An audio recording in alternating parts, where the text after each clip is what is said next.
wabarakatuh. Perkenalkan, saya Yunita Rizky Maulida dari semester 6 reguler. Saya di sini akan menjelaskan tentang mind mapping saya yang berjudul posisi media pembelajaran. Belajar adalah suatu proses yang kompleks yang terjadi pada diri setiap orang sepanjang hidupnya. Proses belajar itu terjadi karena adanya interaksi antara seseorang dengan lingkungannya. Belajar merupakan serangkaian kegiatan jiwa dan raga untuk memperoleh suatu perubahan tingkah laku sebagai hasil dari pengalaman individu dalam interaksi dengan lingkungannya yang menyangkut kognitif, afektif, dan psikomotorik. Proses belajar mengajar merupakan interaksi antara pendidik dan anak didiknya yang dapat dilakukan di lingkungan formal, informal, maupun non-formal. Dalam proses pembelajaran, sangat diperlukan media untuk menyampaikan pesan-pesan atau materi pelajaran kepada peserta didik, sehingga media merupakan bagian yang terpenting dan tidak dapat terpisahkan dalam proses belajar mengajar demi tercapainya tujuan pendidikan pada umumnya. Maka dari itu, perlu diketahui tentang media pembelajaran, mulai dari segi pengertian, fungsi, dan juga kegunaannya.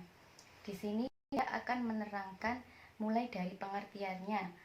Pengertian media sendiri yaitu perantara atau pengantar.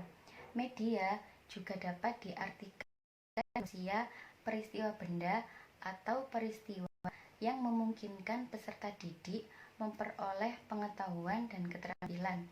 Selanjutnya, pembelajaran, yaitu suatu kegiatan yang melibatkan seorang dua pihak, yaitu siswa atau peserta didik dan guru atau pendidik.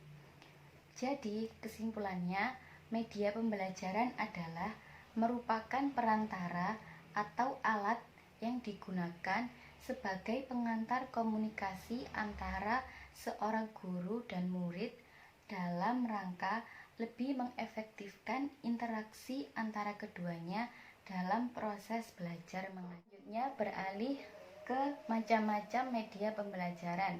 Macam-macam media pembelajaran dibagi menjadi dua. Yang pertama visual, yang kedua media audiovisual. Media visual dapat memperlancar pemahaman melalui elaborasi, organisasi, dan struktur. Juga dapat memperkuat ingatan. Media ini juga dapat menumbuhkan minat siswa dan memberikan hubungan tentang isi materi pelajaran dengan dunia nyata. Visual dapat juga berupa gambar, yaitu gambar seperti lukisan atau foto yang menunjukkan bagaimana tampaknya suatu benda. Yang kedua yaitu peta yang menunjukkan bagian-bagian ruang antara unsur-unsur pada isi materi. Dan yang ketiga yaitu grafik. Grafik seperti tabel, grafik, chart yang menyajikan gambaran atau kecenderungan data. Bisa juga berbentuk diagram yang melukiskan hubungan-hubungan konsep, organisasi, dan struktur pada isi material. Selanjutnya yaitu media audiovisual. Media audiovisual ini merupakan media visual yang menggabungkan penggunaan suara. Media ini memerlukan pekerjaan tambahan untuk memproduksinya. Salah satu pekerjaan penting yang dibutuhkan oleh media audiovisual yaitu menulis naskah atau storyboard yang membutuhkan persiapan, penelitian, dan perancangan yang banyak. Salah satu media audiovisual yaitu yang pertama film, yang kedua video, dan yang ketiga rekaman. Nah, jenis seperti ini, seperti mind mapping ini juga termasuk media audiovisual karena selain ada gambar ada penjelasannya. Jadi termasuk media audiovisual. Fotonya dapat dan penjelasan atau suaranya pun dapat. Selanjutnya yaitu pemerolehan pengetahuan dan keterampilan serta perubahan sikap dan perilaku dapat terjadi karena adanya interaksi antara pengalaman dengan pengalaman yang telah dialami sebelumnya melalui proses belajar. Nah, di mind mapping saya ini ada tingkatan yang pertama yaitu enaktif atau pengalaman langsung. Yang kedua, ikonik atau piktorial atau gambar. Dan yang ketiga yaitu simbolik atau pengalaman abstrak. Akan saya berikan ilustrasi seperti belajar untuk memahami apa dan mencangkok. Dalam tingkatan pengalaman langsung, untuk memperoleh pemahaman belajar, siswa secara langsung dapat mengerjakan atau membuat cangkokan. Dengan istilah lain yaitu langsung praktek. Jadi siswa dapat memperoleh pengalaman atau pemahaman langsung. Dan yang kedua yaitu ikonik. Pemahaman tentang mencangkok bisa dipelajari siswa gambar atau foto atau rekaman. Jadi pembelajaran ikonik itu berdasarkan pembelajaran melihat dari foto atau gambar-gambar seperti itu. Dan untuk yang selanjutnya yaitu simbolik atau pengalaman abstrak.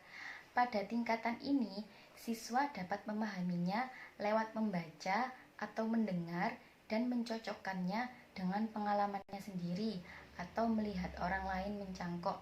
Jadi seperti belajar lewat membaca, lewat buku seperti itu, lewat mendengar dari radio atau menurut pengalamannya sendiri yang dulu kemudian dicocokkan dengan melihat orang lain mencangkok seperti itu. Dalam uraian di sini, maka proses belajar mengajar sebaiknya diusahakan agar terjadi variasi aktivitas yang melibatkan semua alat indera pembelajar.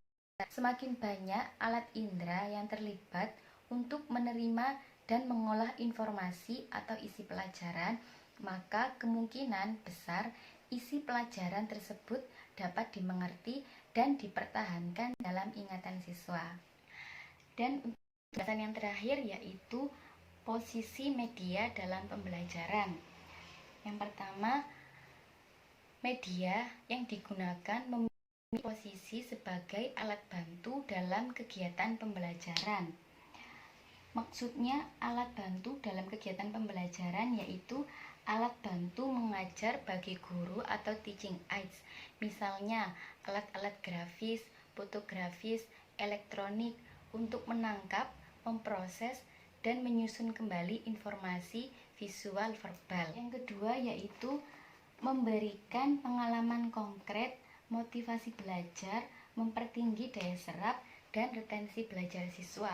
Maksudnya, sebagai alat bantu dalam mengajar, media diharapkan dapat memberikan pengalaman konkret, motivasi belajar, mempertinggi daya serap, dan retensi belajar siswa. Alat bantu yang banyak dan sering digunakan adalah alat bantu visual seperti gambar, model, objek tertentu, dan alat-alat visual lainnya. Untuk urutan yang ketiga yaitu membantu mewujudkan kegiatan belajar menjadi lebih efektif dan efisien. Maksudnya, posisi media dalam pembelajaran dengan teknologi di berbagai bidang, misalnya dalam teknologi komunikasi dan informasi. Pada saat ini, media pembelajaran memiliki posisi sentral dalam proses pembelajaran dan bukan semata-mata sebagai alat bantu. Media pembelajaran memainkan peran yang cukup penting untuk mewujudkan kegiatan belajar menjadi lebih efektif dan efisien. Untuk posisi media dalam pembelajaran yang terakhir yaitu sebagai sumber yang menyangkut keseluruhan lingkungan di sekitar pembelajaran. Maksudnya, dengan kehadiran media pembelajaran, maka posisi guru bukan lagi sebagai satu-satunya sumber belajar, tetapi sebagai fasilitas. Bahkan pada saat ini, media telah diyakini memiliki posisi sebagai sumber belajar yang menyangkut keseluruhan lingkungan di sekitar pembelajaran. Nah, itu tadi penjelasan dari saya tentang mind mapping berjudul posisi media pembelajaran. Sekian saya akhiri. Apabila ada salah kata dan tingkah, saya mohon maaf yang sebesar-besarnya. Assalamualaikum warahmatullahi wabarakatuh.